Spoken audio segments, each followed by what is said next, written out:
नमस्कार। आज के एपिसोड में आपका स्वागत है। आज की भाग-दौड़ भरी जिंदगी में अगर कुछ पीछे छूट रहा है तो वो है उम्मीद, विश्वास, रिश्ते और अपनापन। क्योंकि इंसान अब खुद में जीने लगा है।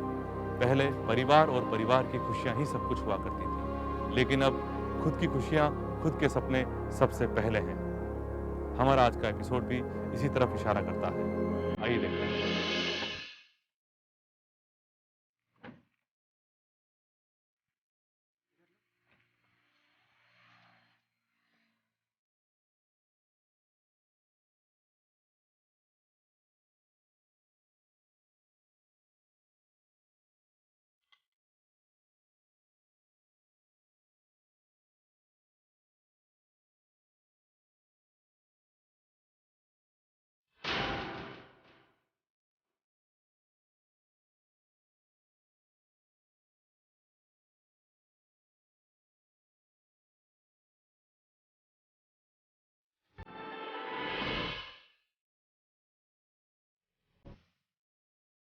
किसी भारी चीज से अटैक किया है।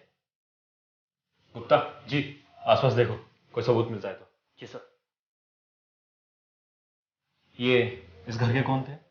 जी साहब, ये नवीन गुप्ता साहब हैं, इस घर के मालिक। और आप? मैं इस घर की केयर टेकर हूँ। ये मेरा बेटा है किशोर। हम लोग इसी बंगले के सर्वेंट क्वार्टर में रहते हैं। नवीन जी यहाँ अकेले रहते थे? जी, मालकिन कुछ साल पहले ही गुजर गई थी। कोई और इनके घर में कोई और है? हाँ सर, श्रेया दीदी है ना, यही वैशाली में अपने पति के साथ रहती हैं। और कोई जो बाहर का काम करता हो? सर, वॉचमैन महेश है ना, लेकिन सुबह से कहीं नजर नहीं आ रहा। ये वॉचमैन महेश भी यहीं रहता था? नहीं सर, यहीं पास की कॉलोनी में रहता है। पुराना वॉचमैन है? नहीं नहीं सर, अभी 2 महीने पहले ही तो आया है। आप लोग यहाँ कब से रह रहे हैं? हमें तो साहब 25 साल हो गए हैं इस घर की सेवा करते करते। तुम क्या करते हो?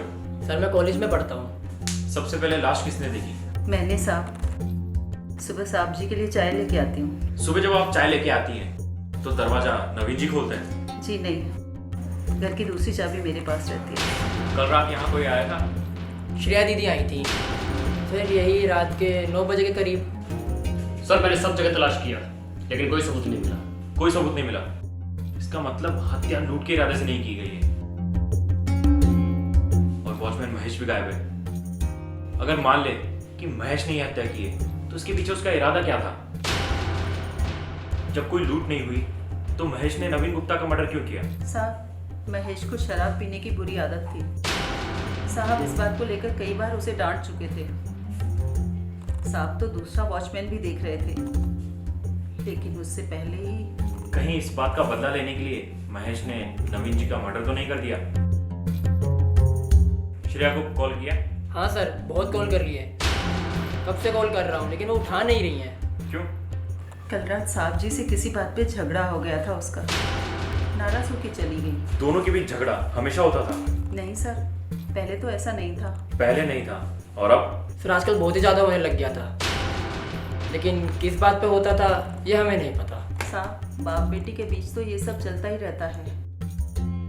श्रेया ही उनके लिए सब कुछ थी।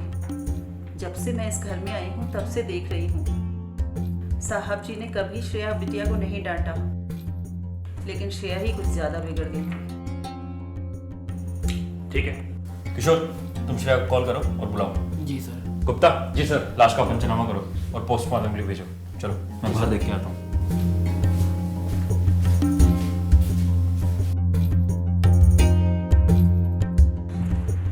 एक मिनट, आप कौन? मैं राजेश, ये मेरे चाचा। कहाँ रहते हैं आप? यहीं रहता हूँ ऊपर। आप यहाँ रहते हैं? हाँ, फिर कल रात कहाँ थे? वो कल रात मेरे दोस्त की बर्थडे पार्टी थी। रात को लेट हो गया तो वहीं पे रुक गया मैं। सुबह किशोर का फ़ोन आया और उसने बताया कि चाचा के साथ ये सब कुछ हो गया, तो भाग के चला आया मैं। कहीं तुमने और वॉचमैन महेश ने मिलके इस हत्या को अंजाम तो नहीं दिया? सर कैसी बातें कर रहे हैं आप? वो मेरे चाचा थे। चाचा तो ऐसे बोल रहे हो जैसे बहुत पवित्र रिश्ता है। आजकल तो लोग अपने बाप को भी मार देते हैं, और तुम तो फिर भी चाचा भतीजे थे। सच बताओ, क्यों मारा? सर मैं क्यों मारूंगा उन्हें? चाचा जी ने मुझे सब कुछ दिया था। उनकी प्रॉपर्टी में आधे का हिस्सेदार था मैं। क्या बोले? नवीन जी की प्रॉपर्टी में तुम आधे के हकदार हो और आधा? वो तो श्रेया दीदी के नाम है। नवीन जी ने सब कुछ अपनी बेटी के नाम क्यों नहीं किया? अब इसका जवाब मैं क्या दूं सर? तुम यहाँ करते क्या हो? यहीं रहकर चाचा जी का बिजनेस संभालता हूँ सर। अब यहाँ रहकर सब कुछ संभालोगे तुम। धोखाधड़ी करने पे भी कोई सवाल करने वाला नहीं है। रास्ता क्लियर है तुम्हारा। क्यों? सर आप फिर मेरे पर शक कर रहे हैं? शक क्यों ना करो, इसका एक भी कारण बताओगे मुझे? सर चाचा जी को मारने का मेरे पास एक भी कारण नहीं है, लेकिन श्रेया दीदी के पास चाचा जी को मारने के पूरे 50 कारण है सर। अच्छा, क्या हुआ था ऐसा? सर श्रेया दीदी को बिल्कुल भी पसंद नहीं था कि चाचा जी ने मुझे आधी प्रॉपर्टी का हिस्सेदार बना दिया। अगर सर उस रात चाचा अगर बीच में नहीं आते तो श्रेया दीदी मुझे मार ही देती। बाप बड़ा ना भैया, सबसे बड़ा रुपया। राजेश,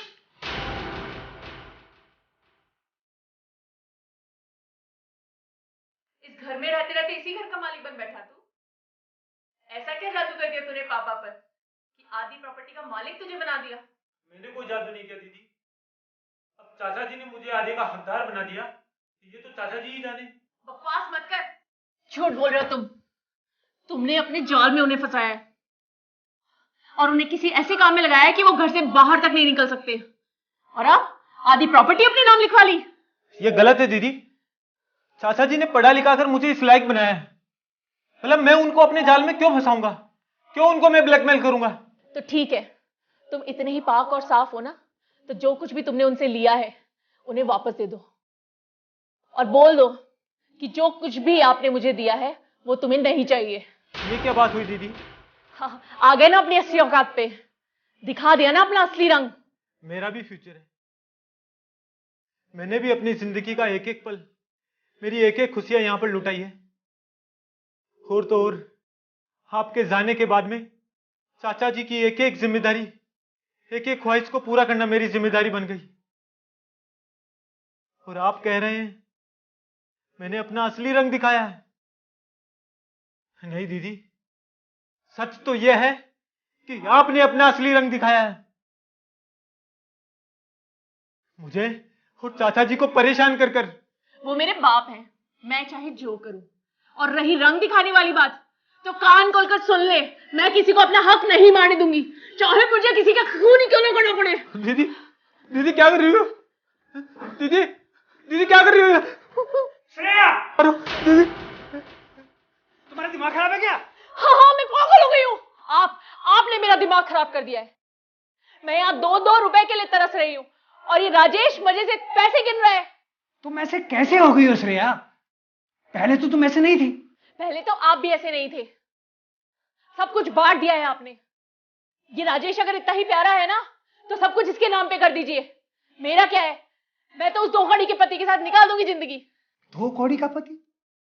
अरे वो भी तुम्हारी पसंद थी, तुम्हारी मोहब्बत थी। मैंने तो उस वक्त भी तुमको कई बार मना किया, लेकिन नहीं, मेरी बात नहीं मानी और आज उस गलती का तुम पछतावा कर रही हो और फिर ये ऐसी गलती दोबारा कर रही हो। संभल जाओ अभी भी। कुछ नहीं सुनना है मुझे। जो कुछ भी आपका है वो सिर्फ मेरा है और किसी को हाथ भी नहीं रखने दूंगी मैं इस पर, चाहे इसके लिए मुझे कुछ भी करना पड़े। नहीं, वसीयत बन चुकी है। तो बदली भी तो जा सकती है, आप बदल नहीं सकते मेरे लिए। अरे तुम समझती क्यों नहीं श्रेया? राजेश मेरे छोटे भाई का बेटा है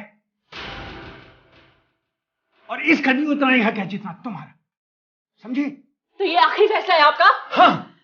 ठीक है, मेरे फैसले का भी इंतजार करना। जो कुछ भी होगा बहुत बुरा होगा। तो तुम ये कहना चाहते हो कि नवीन जी का मर्डर उनकी बेटी श्रेया ने किया है? नहीं सर, मैं ये नहीं कहना चाहता सर।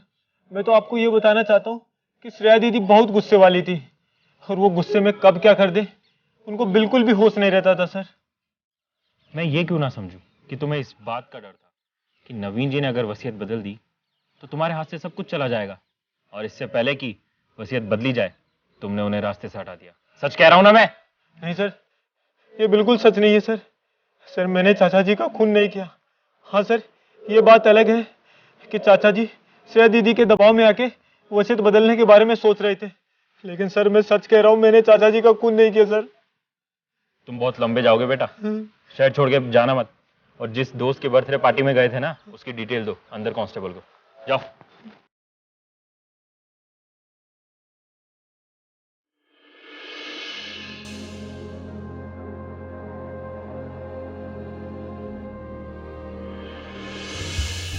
सर सर श्रेया दीदी फ़ोन नहीं उठा रही हैं। पहले कभी ऐसा नहीं हुआ। कोई बात नहीं, कांस्टेबल गया है तुम्हारी श्रेया दीदी की खबर लेने। तुम एक बात बताओ, ये राजेश कैसा इंसान है? राजेश सर, सारे फसाद की जड़ यही तो है। कैसे? सर जब से इसने मालिक का बिजनेस संभाला है, बहुत सारा पैसा देख के इसकी नीयत खराब हो गई है। तुम ऐसा कैसे कह सकते हो? कुछ देखा तुमने ऐसा? सपनों की रानी कभी आओगी तुम, चलिए आज ही तो चलिए चलिए चलिए। टुम टुम टुम।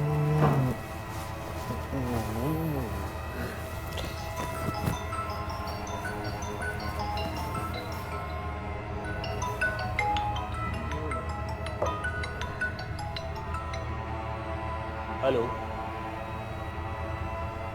तुम परेशान क्यों हो रही हो? मैं जो कुछ भी कर रहा हूं तुम्हारे लिए ही तो कर रहा हूं। देखो दिव्या, जिंदगी में सब कुछ इतना आसानी से नहीं मिल जाता।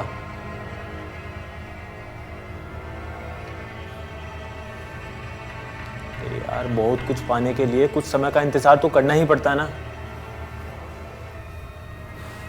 हाँ, चाचा जी तो मेरे ही साथ में है।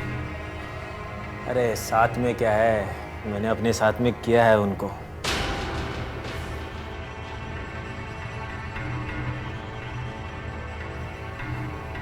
बस मुझे तो सही वक्त का इंतजार है। बस तुम अपने पापा को थोड़े दिन के लिए और मना लो, ताकि वो तुम्हारी शादी ना करें। फिर देखना, मैं सब कुछ ठीक कर दूंगा। दिव्या, थोड़ी देर में कॉल करता हूँ। लॉक करके नहीं आ सकते तुम? सॉरी भैया, थोड़ी टेंशन में था, ध्यान नहीं रहा। भैया कॉफ़ी लाया था।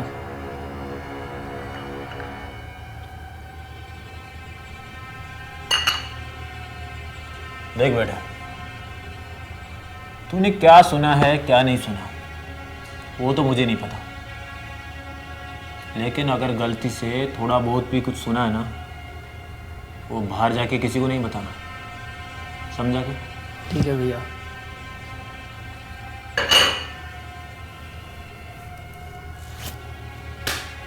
ये ले पकड़। जी भैया। पढ़ाई कैसी चल रही है तेरी? अच्छी चल रही है भैया। बड़ा आदमी बनना चाहता है या फिर इसी तरह से कॉफ़ी पिलाता रहेगा? सपना तो है भैया बड़ा आदमी बनने का, लेकिन उसके लिए तो बहुत रुपया लगता है ना। ये बात तो तू ठीक कह रहा है। बड़ा आदमी बनने के लिए पैसा तो चाहिए भाई, लेकिन सुन, बड़ा आदमी दिमाग से भी बना जा सकता है। अब इतना बड़ा दिमाग मेरे पास कहाँ है भैया? मैं देता हूँ ना तुझे बड़ा दिमाग। बस मैं जो कहता हूँ ना तू वो करता जा। देखना भाई, एक दिन तू भी बहुत बड़ा आदमी बन जाएगा, बिल्कुल मेरी तरह। तेरे पास भी बहुत सारा पैसा होगा। फिर तो भैया मैं हमेशा आपके साथ हूँ। ये हुई ना बात। फिर ये बता, ये चाचा जी के पैसे से कब से मुंह जुड़ा रहा है तू? मालिक के पैसे? भैया मुझे तो 1 रुपया भी नहीं मिलता। पता है बेटा, पता है। ये जो तेरी श्रेया दीदी तेरी मुट्ठी गरम करती है ना, वो चाचा के पैसे नहीं तो किसके हैं? श्रेया दीदी मुझे अपना छोटा भाई मानती हैं, इसीलिए मुझे रुपया देती हैं। अरे भाई, मैं भी तो उसका चचेरा भाई हूँ, लेकिन उसने कभी मुझे अपना भाई नहीं माना। तो एक बात बता, वो एक नौकरानी के बेटे को अपना भाई कैसे मान सकती है? कौन सी दुनिया में जी रहा है भाई? जी तो इसी दुनिया में रहा हूँ भैया, लेकिन वेकिन छोड़। तुझे मेरा एक काम करना पड़ेगा। ये जो तुम्हारी श्रेया दीदी है ना, उस पर नज़र रखनी पड़ेगी। ये घर में कब आती है, कब जाती है, खास तौर से चाचा से क्या क्या बातें करती है। पल पल की खबर चाहिए मुझे। और सुन, ये काम कोई फ्री में नहीं करवाऊंगा मैं। ये काम करेगा तो तुम्हारे जेब में हमेशा लक्ष्मी जी बरसती रहेगी, समझा क्या? लेकिन भैया आपको मालिक का गुस्सा पता है ना? अरे यार, उनको अगर पता चल गया मैं ऐसा कर रहा हूँ तो मेरा सिर और उनकी जूती हो जाएगी। अरे नहीं नहीं भाई, वो तेरे साथ ऐसा कभी नहीं करेगी, क्योंकि मैं जानता हूँ वो मेरे से ज़्यादा तेरे से प्यार करती है। फिर जो भैया प्यार करता है उसी की जासूसी, ये गलत नहीं होगा? जब तुझे तेरी ये श्रेया दीदी पैसा देना बंद कर देगी तो कैसा लगेगा तुझे? और जब ये छोटी छोटी चीज़ें खरीदने के लिए तेरे पास पैसा नहीं होगा तो कैसा लगेगा? फिर तो गुस्सा आएगा ना भाई तेरी इस प्यारी श्रेया दीदी पे। हाँ, तब तुम दोनों का प्यार कहाँ गया? ये सारा खेल पैसों का है। जब तक तुम्हारी श्रेया दीदी तुम्हें पैसा देती रहेगी तब तक वो तुम्हें अच्छी लगती रहेगी, और जब से मैं देने लगूंगा तो मैं अच्छा लगने लगूंगा। तुम तो बड़ा आदमी बनने की तैयारी करो, समझे? जी भैया। चलो जाओ।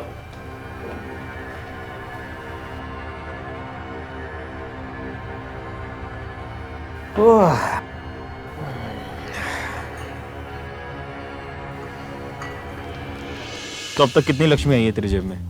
राजेश के कहने पे क्या क्या किया है तूने? कुछ नहीं साहब, बस श्रेया दीदी की छोटी मोटी बातें बता दिया करता था उन्हें। राजेश के कहने पे तो तू किसी की भी हत्या कर सकता है। सर ये कैसी बातें कर रहे हैं आप?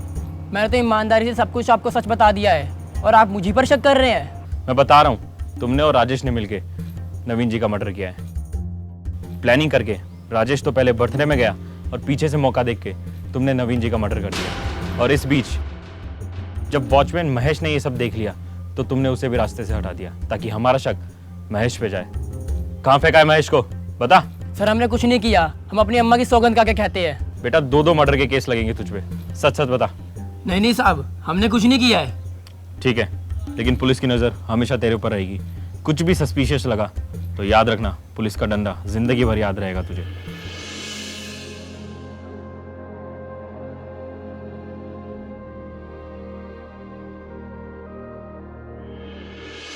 श्रेया तुम्हें बार बार समझाया कि इतना गुस्सा करना ठीक नहीं है, लेकिन तुम नहीं मानी और हर बार कल तो तुमने हद ही कर दी। मेरा यकीन करो आलोक, मैं ये सब नहीं करना चाहती थी, पर पता नहीं इतनी बड़ी गलती मुझसे कैसे हो गई। लोग तरह तरह के सवाल करेंगे, किस किस के सवालों का जवाब दोगी तुम? इन सब में मैं अकेले जिम्मेदार नहीं हूँ आलोक, तुम भी उतने ही जिम्मेदार हो। श्रेया अपनी गलती मुझ पर थोपने की कोशिश मत करो। समझाने के सिवा तुमने आज तक किया क्या है? मेरी जिंदगी कहां से कहां पहुंचा दी तुमने, तुम्हारी 2 कौड़ी की जॉब ने।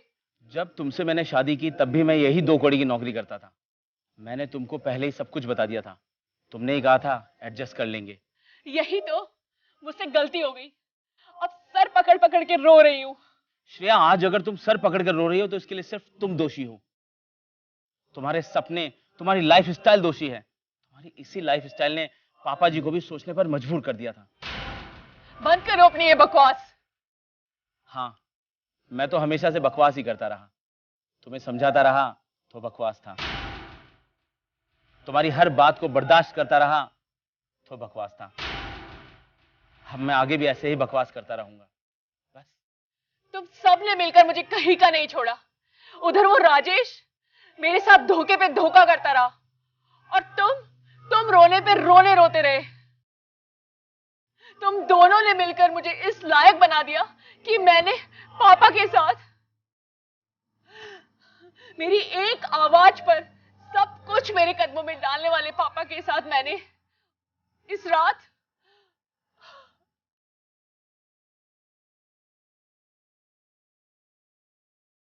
खुद को संभालो श्रेया, अभी तुम्हें पुलिस के सवालों का जवाब भी देना है। तुम इस तरह से हिम्मत हार जाओगी तो परेशान मत हो, तुम्हारे साथ हूं मैं। हाँ, मैं तुम्हारे साथ हूं। अभी हमें पापा जी के घर चलना चाहिए। मैं पापा को इस हालत में नहीं देख सकती। तुम्हें अपने आप को संभालना होगा।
उसके बेटे को कुछ नहीं पता? ऐसा कैसे हो सकता है सर? गुप्ता, हर सवाल का जवाब तब तक अधूरा है जब तक कि महेश का पता नहीं लग जाता। क्या सच में महेश नवीन जी की हत्या करके भाग गया है या खुद किसी शिकार का हिस्सा हो गया? गुप्ता, अपने खबरियों को काम पे लगाओ और बोलो कि महेश को जमीन खोद के भी बाहर निकाले। जी सर, मैं खबरी को काम पर लगाता हूँ। सवालों के जाल में उलझाए केस सुलझने की बजाय और उलझता जा रहा था। एक तरफ वॉचमैन महेश का कोई पता नहीं चल रहा था, दूसरी तरफ राजेश, श्रेया और किशोर शक के दायरे में तो थे, लेकिन पुलिस को उनके खिलाफ कोई ठोस सबूत नहीं मिल पा रहा था। नवीन गुप्ता को मारने का हर एक के पास अपना एक मोटिव था। क्या वाकई में नवीन गुप्ता की हत्या के पीछे इन लोगों में से किसी एक का हाथ था या फिर कोई और भी था जो खामोशी से ये सब देख रहा था? पुलिस के लिए वॉचमैन महेश का मिलना बहुत जरूरी था। उस रात क्या हुआ? आखिर महेश वहां से क्यों गायब हो गया? इन सवालों के जवाब